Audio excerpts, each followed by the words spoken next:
चलो देखते हैं एक्सरसाइज 1.2 इंट्रो पार्ट करेंगे, मतलब क्या है इसके अंदर सॉरी, और एग्जाम्पल सॉल्व करेंगे। ठीक है, तो जैसा नाम दिया गया द फंडामेंटल थ्योरम अर्थमेटिक, क्या है ये सब झमेला वगैरह, जैसे नाम से तो लग रहा होगा बड़ी जेंटल सी है ना, है कुछ नहीं है, तो बकवास है तो कुछ नहीं है, बहुत देसी तरीके से समझेंगे। आप खुद से एक क्वेश्चन करो, आप किसी भी नंबर के फैक्टर करो, किसी भी नंबर के फैक्टर 1 को छोड़ के, ऐसा बोला गया है थ्योरम में, 1 को छोड़ के किसी भी नंबर के आप फैक्टर कर लो, या तो फैक्टर में प्राइम नंबर होगा या कंपोजिट नंबर होगा, तीसरा कोई नंबर हो ही नहीं सकता। जैसे एक नंबर ले लो 24, एक नंबर ले ले मान लो, छोटे छोटे लेंगे क्योंकि हमारा काम है कंसेप्ट क्लियर करना, ना कि डिवाइड में चले जाना। यहाँ पे फॉर एग्जांपल में हमने ले लिया मान लो 18,790, करते रहो डिवाइड, फिर हमें कंसेप्ट क्लियर करना है। ठीक है, तो 24 को हम लिख सकते हैं 12 × 2, और क्या क्या लिख सकते हैं 6 × 4, बात समझ आ रही है। चलिए इसको लिख सकते हैं 2 × 7, उन्होंने कहा 1 को छोड़ के, क्योंकि 1 तो हर किसी उसमें आता है। तो अब देखो 12 कंपोजिट नंबर है, चलो आपको बता देते हैं पहले कंपोजिट नंबर और प्राइम नंबर क्या होता है। प्राइम नंबर तो जैसा नाम से ही पता है यार कि प्राइम लोग हैं भाई, वो ज़्यादा किसी से घास डालते नहीं है, ज़्यादा किसी से बात करते नहीं, केवल खुद से और 1 से, जो केवल अपने टेबल में आते हैं और 1 के टेबल, उनको हम प्राइम नंबर बोलते हैं। और सबसे छोटा प्राइम नंबर क्या है 2, और 2 ही एक इकलौता प्राइम नंबर है जो कि इवन है, और जितने भी प्राइम नंबर है सारे ऑड हैं, और 1 से लेके 100 तक 25 प्राइम नंबर हैं। अगर ऑब्जेक्टिव में आए तो याद कर लेना, चमका। और सबसे छोटा कंपोजिट नंबर 4 होता है, क्या होता है 4 होता है। ठीक है जी, 1 को किसी भी नंबर में कंसीडर नहीं किया गया। ठीक है, तो 4 क्या है कंपोजिट नंबर है, और सबसे छोटा कंपोजिट नंबर। अब कंपोजिट नंबर क्या होते हैं, ऐसे नंबर जो कि प्राइम नंबर नहीं होते हैं। प्राइम नंबर के केवल 2 ही फैक्टर होते हैं, और कंपोजिट नंबर के 2 से अधिक फैक्टर होते हैं। अगर कोई आपसे कहे भैया प्रूफ करो कि ये कंपोजिट नंबर है, तो अगर उसके 2 से अधिक फैक्टर हैं, मतलब उसको खुद के टेबल में आता है और 1 में आता है और किसी एक और टेबल में आता है, तो वो कंपोजिट नंबर हो जाएगा। बात समझ आ रही है। तो कह रहे हैं आप किसी भी नंबर के अगर आपने फैक्टर किए तो या तो नंबर में प्राइम नंबर होगा या फिर कंपोजिट नंबर। सही बात है, 12 क्या है कंपोजिट नंबर है, और 2 क्या है प्राइम नंबर है। 12 कंपोजिट क्यों है, 1 के टेबल में आता है, खुद के टेबल में भी आता है, 2 के टेबल में भी आता है। तो हम आगे देखें क्यों, जब 2 से अधिक में आ गया तो सब लोग कंपोजिट हो गया। ठीक है, चलिए 14 देखो, 2 भी प्राइम है, 7 भी प्राइम है, मतलब या तो प्राइम होगा या कंपोजिट होगा, या दोनों का कॉम्बिनेशन होगा। क्या इसमें कोई नई चीज़ है, नहीं है ना। फिर उन्होंने क्या कहा कि अगर जो भी कंपोजिट नंबर उसके भी फैक्टर करो, मतलब क्या है, जैसे मैंने लिखा 24 को लिखा 12 × 2, तो 12 के तो अभी और भी फैक्टर होंगे, तो 12 के फैक्टर करो। 12 के सपोज मैंने लिख दिया 6 × 2, फिर 6 के अभी और फैक्टर होंगे, तो 2 × 3। अच्छा अब कोई भी फैक्टर नहीं होगा, देखो जरा क्लियर है, आ रही बात समझ में। तो फिर वो ये कहते हैं, सुनो जो बात में ध्यान से बोला, इस थ्योरम का जो लॉजिक है, इसने बहुत ही बड़े बड़े क्वेश्चन को चुटकियों में सॉल्व किया। भी मैं फॉर एग्जांपल समझाऊंगा अभी आपको, पहले समझो जरा। उन्होंने क्या कहा कि अगर कोई भी नंबर है उसके एड रैंडम फैक्टर कर दिए, तो फैक्टर में या तो कंपोजिट नंबर होगा या फिर इवन नंबर होगा। सही बात है। फिर उन्होंने क्या कहा कि भैया कंपोजिट नंबर के भी तो फैक्टर होते हैं, फिर आप उसके फैक्टर करते जाओ, और जब फैक्टर स्टॉप हो जाएंगे, क्या अब किसी का फैक्टर होगा बताओ जरा, 1 को छोड़ दो, क्या अब कोई फैक्टर होगा, नहीं होगा ना। जैसे ही फैक्टर स्टॉप हो गया तो उन्होंने कहा जितने भी नंबर होंगे फैक्टर में वो सारे प्राइम नंबर होंगे। वो क्या होंगे, सारे प्राइम नंबर। अब आप देख लो 2 भी प्राइम नंबर, 3 भी प्राइम नंबर। दुनिया में किसी भी नंबर का फैक्टर कर लो, अगर फैक्टर स्टॉप हो गया तो जितने भी नंबर्स होंगे सारे प्राइम नंबर होंगे, क्योंकि अगर वो कंपोजिट होंगे तो पक्की बात है फैक्टर होंगे उनके, और करो फैक्टर। मतलब ऑप्टिमम सॉल्यूशन निकालो। ऑप्टिमम मीन जब तक सॉल्व हो रहा तब तक सॉल्व करो। क्लियर है, ठीक है सर। तो इस थ्योरम ने क्या कहा, एक तो ये कहा कि जैसे ही फैक्टर स्टॉप हो जाएंगे तब आप नोटिस करेंगे कि जितने भी नंबर है सारे प्राइम नंबर। एक चीज तो उन्होंने ये बताई, क्लियर है। दूसरी चीज उन्होंने ये बताई कि जो ये फैक्टर हो गए ये यूनिक हैं। ये क्या है, ये यूनिक हैं। अब इसके अलावा 24 का और कोई फैक्टर नहीं हो सकता। हाँ, ऑर्डर आगे पीछे कर सकते हो, किसी का आंसर ये आया है तो किसी का आंसर ये आया होगा। लेकिन ऑर्डर आगे पीछे कर सकते हो लेकिन नंबर चेंज नहीं होंगे। 24 का यही फैक्टर होगा और किन्हीं भी नंबर का मल्टीप्लाई करके आप 24 नहीं ला सकते, ये यूनिक है। अब दिमाग में ऐसा मत लाना कि सर आप कह रहे हो ये होंगे, सर 24 को तो लिख दो 6 × 4। अरे मेरे भाई 6 क्या है, कंपोजिट नंबर है, 4 क्या है, कंपोजिट नंबर है, फैक्टर करो तो लॉट फेयर के यही आएंगे। क्लियर है छब्बो? तो फाइनली क्या है, अगर आपने किसी भी नंबर के प्राइम फैक्टराइजेशन किए, क्या किए, प्राइम फैक्टराइजेशन किए, तो वो यूनिक होता है according to fundamental theorem of arithmetic, ये कहती है। अब 24 के अलावा इसके कोई भी और फैक्टर नहीं हो सकते। 2 × 3 × 2 × 2 के अलावा 24 का और कोई फैक्टर नहीं हो सकता, यूनिक हो गया ये। ऑर्डर आगे पीछे कर सकते हो क्योंकि मल्टीप्लाई में 2 × 3 हो या 3 × 2 एक ही तो बात होती है। बात समझ आ रही है? अच्छा एक छोटी चीज, वैसे है तो बहुत सिंपल, आपको लगेगा सर ये तो बच्चों वाली बात है। अगर कोई भी नंबर है, अगर वो 5 से डिवाइड हो रहा है, मतलब 5 का मल्टीपल है, तो पक्की बात है कि उसके जब फैक्टर हम करेंगे तो 5 आएगा। जैसे मैंने आपसे कहा 45 है, ठीक है, इसके फैक्टर करो तो इस ये फैक्टर देख के क्या आप ये बोल सकते हो कि ये जो नंबर है 5 से भी डिवाइड होगा, 3 से भी डिवाइड होगा? बोल सकते हो ना। किसी भी नंबर के आपने फैक्टर किए, अगर वो नंबर आता है तो आप ये बोल सकते हैं ना मेरे भाई कि ये नंबर 5 से डिविजिबल है कंप्लीटली, यस और नो। इसकी टेबल में मतलब इसके मल्टीप्लाई में 7 नहीं आ रहा है तो इसका मतलब ये 7 से डिवाइड नहीं होगा, यस और नो, पक्की बात है। इतना सब बताया था केवल फंडामेंटल थ्योरम ऑफ अर्थमेटिक ने। अब आप कहीं सर क्या कायदे में देखा जाए तो सर कुछ नया तो इन्होंने बताया नहीं है, ये तो सही बात है, बस आपने थोड़ा रिकॉल करा दिया ना, ये तो हमने छोटी क्लासेस में भी पढ़े थे। तो इसकी एप्लीकेशन देखते हैं। इस थ्योरम का यूज करके बोर्ड में 4 नंबर का क्वेश्चन आता है, उस क्वेश्चन को भी देखेंगे, ठीक है। तो एक जल्दी से रफली एक क्वेश्चन ऐसे ही लेता हूं एट रैंडम। वो ये कह रहे हैं, देखते हैं क्या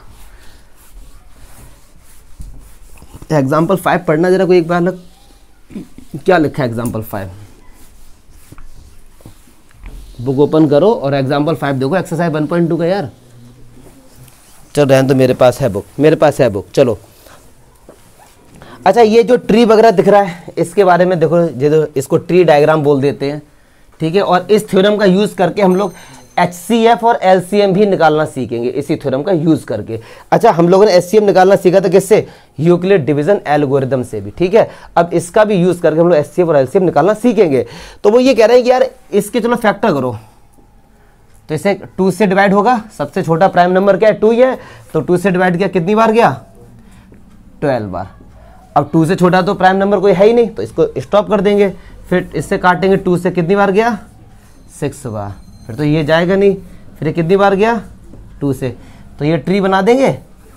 और तब स्टॉप कर देना जब एंड में दोनों प्राइम नंबर आ जाए, तभी तो स्टॉप करोगे।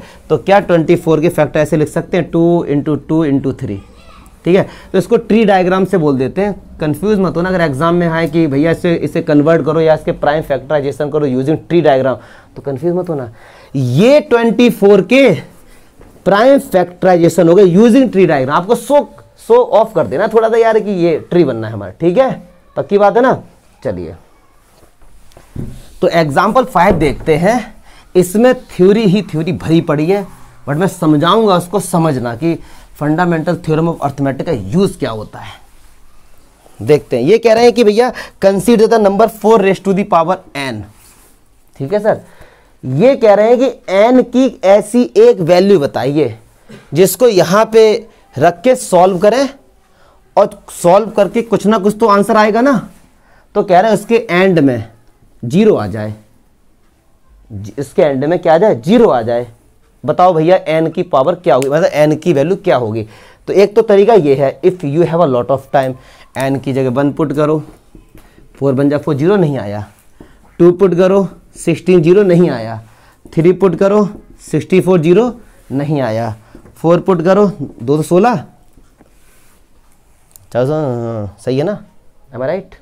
नहीं गलत है शायद, 2 56 होगा, ठीक है। क्लियर है? क्या इसके एंड में 0 आया? नहीं आया। कब तक चेक करोगे? सही है ना, स्क्वायर देख लिया, छोड़ो ये आता है, ठीक है ना, कोई बात को, मतलब 0 तो नहीं आया ना। इस हंसी वाली क्या होगा? अच्छा मुंह ऐसा है। अगर इसके एंड में 0 नहीं आ रहा है तो लेकिन कब तक चेक करोगे? सही बात है ना। तो अब देखिए, क्योंकि यार n की वैल्यू कहां तक जाएगी? इनफाइनाइट तक जाएगी। कब तक चेक करोगे आप? ठीक है ना। तो अब इस थ्योरम का यूज करेंगे। कैसे देख, पहले समझाऊंगा, फिर जैसा रट्टा मारना है मैं बताऊंगा कैसे लिख के आना है। इसमें रटोगे तो बहुत दिक्कत होगी। इंग्लिश तो थोड़ी बहुत सही है ही आप लोगों की। क्या मैं सही सोच रहा हूं? चलो अब 4 के फैक्टर करो। 4 के फैक्टर 2 इंटू 2 है, पक्की बात है। और दोनों ही प्राइम नंबर है 2 और 2, पक्की बात है। देख लेना, ठीक है। तो यार ये थ्योरम कहती है कि अब 4 के जो फैक्टर 2 इंटू 2 है ना, अब 4 के फैक्टर इसके अलावा कुछ नहीं हो सकते। यूनिकनेस, सही बात है, पक्की बात है ना। और ये कह रहे हैं कि इसको सॉल्व करके एंड में 0 आ जाए। और भैया अगर नंबर के एंड में 0 आ रहा है तो ये तो पक्की बात है कि वो 5 से डिवाइड होगा। यस और नो? पक्की बात है ना। किसी नंबर के एंड में 0 आ रहा है तो वो 5 से तो डिवाइड होगा ही होगा। अब दिमाग में क्वेश्चन, सर वो 4 से भी हो सकता है, सर वो 2 से नहीं। समझो बात को, अगर उसके एंड में 0 है, ऐसा नहीं है कि जो सारे नंबर जिसके एंड में 0 5 से, तो पक्की बात है कि 5 का डिवाइड तो उसमें जाएगा ही जाएगा, 2 का भी जाएगा, पक्की बात है अगर कायदे में देखा है। लेकिन 4 का भैया डाउट में, क्योंकि 30 में 4 का नहीं जाएगा। तो 2 तो चलो मिल गया हमको, क्या 5 मिला हमको? क्या इसमें 5 है कहीं? और अगर 5 नहीं है, अगर इसके फैक्टर में 5 नहीं है तो पक्की बात है एंड में कभी भी 0 नहीं होगा। क्योंकि अगर 0 होगा इधर तो इधर 5 भी होगा। आप मुझे ऐसा कोई सा भी नंबर बता दो जिसके एंड में 0 है और उसके फैक्टर करो 5 ना आए, सोच के बताओ। चलो, जिसके एंड में 0 है और 5 ना आए, इम्पॉसिबल। 0 इन्होंने कहा 0, लो भैया आ गया 0। 0 तो इतना सीधा है बेचारा, कहता है कोई भी आओ डिवाइड कर लो मुझ में आगे। मासूम है वो, कुछ भी। आ रही बात समझ में? तो अगर किसी नंबर के एंड में 0 है तो ये पक्की बात है कि 5 उसके फैक्टर में जरूर होगा। क्या 5 यहां पे है? और फंडामेंटल थ्योरम बता रही है कि 4 के इसके अलावा और कोई फैक्टर हो नहीं सकता। ये थ्योरम हमको बता रही है। तो जब यहां पे और कुछ हो नहीं सकता, मतलब 5 नहीं है, तो इसका मतलब n की कोई सी भी ऐसी वैल्यू नहीं होगी जिससे इसके एंड में 0 आ जाए। बात समझ आ रही है? वरना इस क्वेश्चन को अगर करने बैठते आप कितना टाइम लेता भैया। तो ये थ्योरम की एप्लीकेशन है, कैसे क्वेश्चन को हम कैसे सॉल्व करेंगे। ठीक है सर, पक्की बात है। अब बोर्ड में कैसे लिख के आएंगे? अब देखो हमारी देसी वाली इंग्लिश बेटा, क्योंकि आप अगर बुक का रट्टा मारोगे तो फिर गए आप। ठीक है, तो चलिए इस क्वेश्चन को बोर्ड में 4 नंबर में 3 में तो मान ही लो कि आएगा, तो आप कैसे करके आएंगे। तो अच्छा बेटा, पॉइंट वाले नंबर जो होते हैं वो प्राइम नंबर नहीं होते। देखिए यार, प्राइम नंबर जो कंसेप्ट होते हैं ना, ये सारे इंटीजर पे ही वर्क करते हैं। इनका कहने का मतलब ये सर 2.1 2.2 ये क्यों नहीं है? तो प्राइम नंबर का जो भी सारा कंसेप्ट है ये हमारे इंटीजर पे वर्क करते हैं। चमका? ठीक है जी। अच्छा जी, तो अब इस क्वेश्चन को कैसे लिखेंगे? जैसे मान लो ये क्वेश्चन हम यहाँ पे लिखेंगे आंसर। तो अब एक क्या, if any number contains 0 as the unit digit, किसी भी नंबर की जो यूनिट डिजिट है अगर वो 0 है तो ये पक्की बात है कि वो 5 से क्या होगा? डिविजिबल होगा। So this number must be divisible by 5। अब आप कहेंगे सर 2 से भी होगा, आप उस पर क्यों जा रहे हो? मैं एक चीज बोला, एक चीज ध्यान रखो ना कि 5 तो होगा ही होगा। ऐसे तो 2 भी हो सकता है, 4 भी हो सकता है। इनका तो डाउट है क्योंकि 8 जो है वो 2 से डिवाइड हो जाएगा, लेकिन 5 से तो नहीं होगा ना। तो समझो 0 अगर है तो 5 तो पक्का उसका फैक्टर 100%, तो 5 होना चाहिए। ठीक है, बट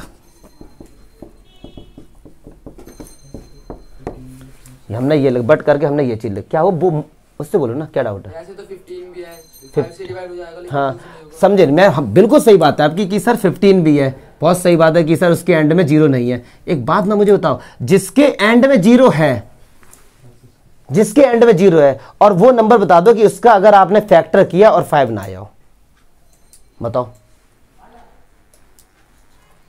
नहीं है ना, पक्की बात है ना, नहीं है। तो इसका मतलब 5 तो होना। अब आप क्यों जा रहे हो कि सर 2 भी होगा? अरे यार, जब हमको क्या करना ना, सुनो सुनो सुनो, जब हमसे ये बोला गया, सुन लो, मैथ्स में एक चीज होती है A+, मैं हर बार यही एग्जाम्पल देता हूँ, आप लोग भी कह रहे हो सर, किसी बच्चे ने कहा कि ये प्रूफ कर दो कि ये फॉर्मूला गलत है, किसी बच्चे ने कहा प्रूफ कर दो, तो मैंने कहा कि A की जगह रख दो 2, B की जगह रख दो 3, तो ये फॉर्मूला गलत हो गया, 25 हो गया, और ये 4 + 13 क्या 9, क्या ये इक्वल है? ये नहीं है, फॉर्मूला गलत हो गया ना। अब एक बच्चा कह रहा नहीं सर A की जगह रखो 0 और B की जगह रखो 1, लो सर ये तो फॉर्मूला सही हो गया एकदम। तो क्या ये फॉर्मूला ठीक है? मैथ्स में अगर आपने कोई फॉर्मूला बनाया है और आपने 1000 एक्सपेरिमेंट करे, 10 लाख करोड़ इतने एक्सपेरिमेंट करे, और एक वैल्यू पुट करने पर भी अगर आंसर गलत आ गया, तो वो यूनिवर्सल ट्रुथ नहीं होता है, वो ये मैथ्स में रूल होता है। ठीक है, बात समझ आई ना? ये इसीलिए 5 को लेके दिखा रहा हूं। हाँ, अगर कभी ऐसा होता कि सपोज यहां पे 5 की पावर n होता, सुनना ध्यान से, 5 की पावर n होता, तो हम लिखते 5 × 1। तो अब आप कहते हैं कि सर चलो मतलब 1 तो होगा ही नहीं, कि ये आ गया 5, कि सर अब क्या इसके एंड में 0 आ जाएगा? अब भी नहीं पता। क्यों? क्योंकि अगर किसी नंबर के एंड में 0 आ रहा है तो 5 भी आपको मिलेगा और आपको 2 भी मिलेगा। यस और नो? अगर किसी नंबर के एंड में 0 आ रहा है तो 5 भी मिलेगा, 2 भी मिलेगा। तो 5 तो चलो मिल गया, तो अब हम यहाँ पे लिखेंगे 2 तो है ही नहीं, तो इसके एंड में भी 0 नहीं आएगा। यहाँ पे 5 मैं इसलिए लिख रहा हूं, 2 मिल चुका है ना हमको 2 मिल चुका है। क्लियर है? अगर ऐसा होता 9 होता सपोज, तो हम यहाँ पे लिखते 3 × 3, तो हम कहते कि किसी नंबर के एंड में 0 है, तो ये पक्की बात है कि 2 से भी डिविजिबल होगा और 5 से भी होगा।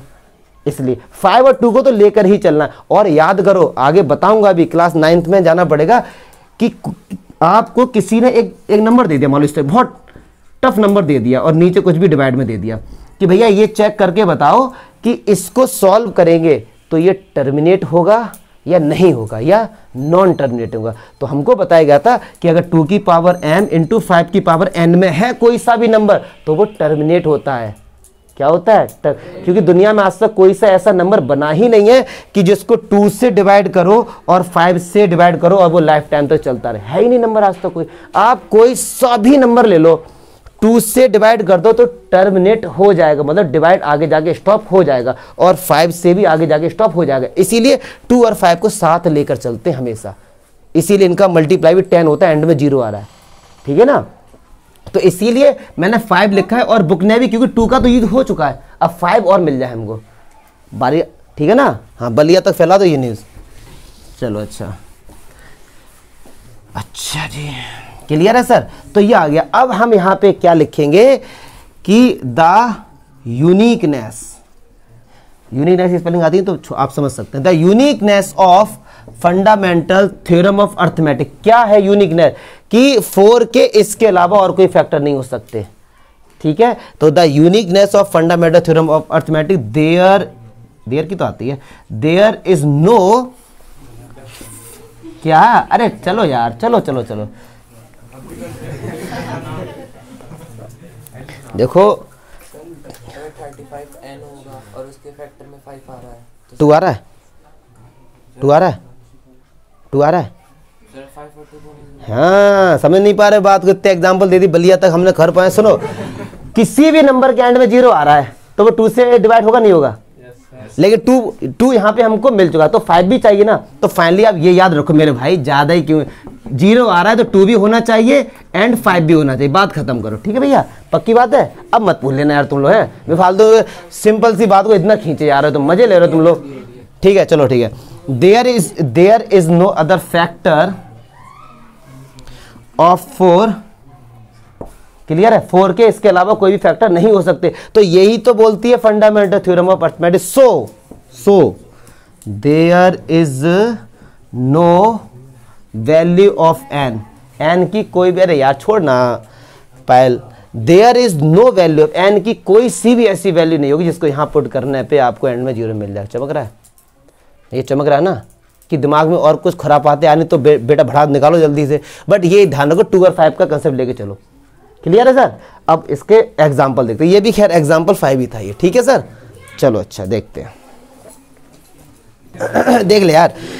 देखो अब ये क्वेश्चन एग्जाम्पल 7 क्या बोल रहा है समझेंगे जरा कि 96 और 404 के प्राइम फैक्टर करने हैं और इसका यूज करके आपको एचसीएफ और एलसीएम फाइंड करना। तो मैंने पहले देख के छाप दिया क्योंकि यार फैक्टर तुमको आने चाहिए, मैं कोई फैक्टर सिखाने थोड़ी ना बैठा हूँ, ठीक है।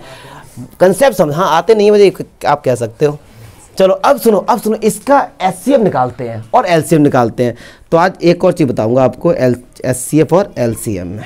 चलिए देखिए एचसीएफ क्या बोलता है, हाईएस्ट कॉमन फैक्टर बोलता है, ठीक है सर। इसका मीनिंग क्या होगा, 2 का पेयर बन गया, इसका पेयर बन गया और 1 0 बन गया, किसी के साथ बनाने सही है। जिसका पेयर ना वही अच्छा है ना, क्या बोलता, ये थोड़ा वो हो जाता, सही हो जाता। चलो तो 2 × 2 ये क्या हो गया, 4 हो गया, ये पक्की बात है। अब एलसीएम कैसे करेंगे, और एक चीज सुनो, जिसका पेयर बना है फिर वो 1 हो जाते ना, ठीक है। तो ये 1 लिख दिया मैंने, ज़्यादा मजा आ रहा है ना। फिर ये और फिर ये, हाँ अब ये तुम नहीं भूलो बेटा, जाओ लिख के ले लो, अब तुम नहीं भूलोगे ये, ठीक है। अब एलसीएम में क्या, जिनका पेयर बना ये तो 1 हो गए, इसका 1 और इसका, बाकी सब चेप दो ऐसे जो भी बचा हुआ है, क्लियर है। जो भी इसके सारे लिख दो और इसके सारे लिख दो। फिर सुनो ध्यान से, इसका पेयर बना 1 लिख दिया, इसका पेयर बना ये लिख दिया, इतना लिख दिया। अब जिनके पेयर नहीं उनको सबको ऐसे लिख दो, तो ये इसका क्या हो जाएगा, एलसीएम। क्लियर है, हाँ अभी एक चीज और पढ़ाएंगे ना तुमको, मुझे नहीं लगता कोई डाउट होगा। तो अब मुझे बुक की रिक्वायरमेंट है क्योंकि मल्टीप्लाई मुझे थोड़ा सी है दिक्कत। तो एलसीएम कितना आएगा इसका, इन्होंने खुद ना लगा, ये हमसे बड़े आलसी हैं। चलो सुनो अब सुनो इसका मीनिंग सुनो। ये जो 4 आया है, ये जो, अरे यार छोड़ो ना, ये जो 4 आया ये क्या है, देखो अब सुनो थोड़ी देर, मुझे सीरियस होना, 5 मिनट की बात है बस। ये जो 4 आया है ये सबसे बड़ा नंबर है जो इन दोनों को डिवाइड कर देगा, जो इन दोनों को सबसे बड़ा नंबर है ये। और इसका जो भी आंसर आता है, बेटा नकल के लिए अकल चाहिए, वो और कुछ है 9 से ये नहीं है। कर दिया, और अगर गलत हुआ मैं क्यों करूं, छोड़ो चलो। जो भी अरे सुन ले यार, अब ज्यादा हो रहा है। जो भी इसका आंसर आएगा वो सबसे छोटा नंबर होगा, जो इन दोनों से डिवाइड हो जाएगा। मीनिंग समझो यार, एलसीएम और एचसीएफ का मीनिंग समझो छब्बो क्या है। ये 4 सबसे बड़ा नंबर है जो इन दोनों को डिवाइड कर देगा, और इनका मल्टीप्लाई करके जो भी आंसर आएगा ये सबसे छोटा नंबर होगा। 9696 है ये, वेरी गुड। ये सबसे छोटा नंबर होगा जो इन दोनों से डिवाइड हो जाएगा। ये सबसे छोटा नंबर है जो इन दोनों से डिवाइड हो जाएगा। इन दोनों से इनफाइनाइट नंबर होंगे जो आपस में डिवाइड हो जाएंगे दोनों से, लेकिन ये सबसे छोटा होगा।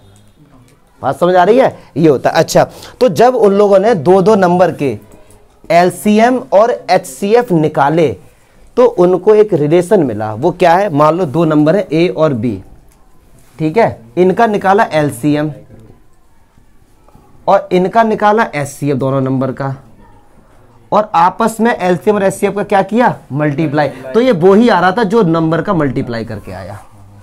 बात समझ आ रही है, मतलब आपने 96 और 404 इसका निकाला एलसीएम और इसका निकाला एचसीएफ, तो एचसीएफ 4 आया और एलसीएम आया 9696, तो मल्टीप्लाई कर दो इनका और इनका, बराबर आंसर आएगा अगर आपने एलसीएम और एचसीएफ सही निकाले। लेकिन ये जो फॉर्मूला है ये केवल 2 ही नंबर पर एप्लीकेबल है, 3 पर नहीं है। ऐसा मत करना कि अगर 3 नंबर है ए बी सी तो इनका जो एलसीएम और एचसीएफ आएगा उसका प्रोडक्ट गलत आएगा आंसर।